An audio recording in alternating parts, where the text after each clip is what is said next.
Mga idol, luto tayo ng dinuguan. Pangulam ngayong tanghalian. Pork, dinuguan mga idol, laman. Laman itong lulutuin ko. Pas mo na sa laman loob. So paano, luto na natin. Sibuyas, bawang, pork cube, sili, tsaka tanglad mga idol. Yan lang yung pinakasangkap na itong lulutuin nating dinuguan. Ayan. Siyempre, gigisa na natin yan mga idol. Ito mga idol, version ko lang din naman to ng pagluluto ko ng dinuguan. May kanya-kanya naman tayong version eh. Ang tatalo na lang, kakatalo na lang yan sa lasa tsaka sa panlasa din. So sa akin naman, simpleng dinuguan lang. Mas masarap sana laman loob, kaya lang medyo nagbabawas tayo sa ganun. Kaya ito laman lang muna.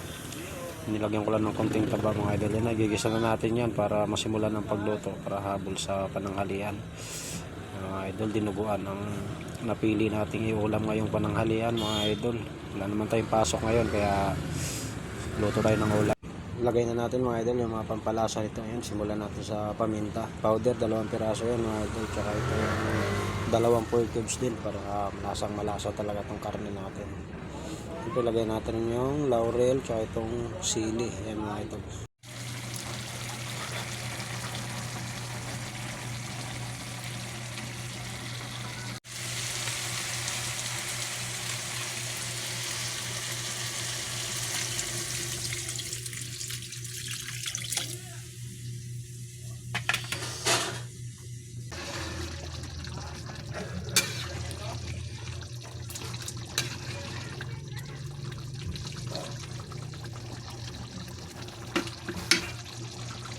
Kain tayo mga idol, mananghalian tayo. Ito yung niluto kong dinuguan. Maganda yung pagkakalapot ng sabaw mga idol. Yan. Ito yung gusto ko sa dinuguan, yung ganito. Medyo malapot na may konting sabaw. Tayo.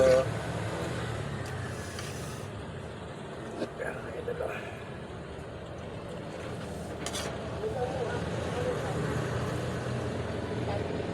Laman lang to mga idol, mas muna sa laman loob.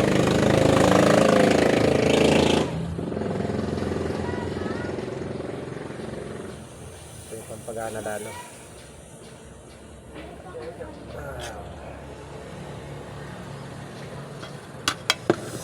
Idol, kain tayo.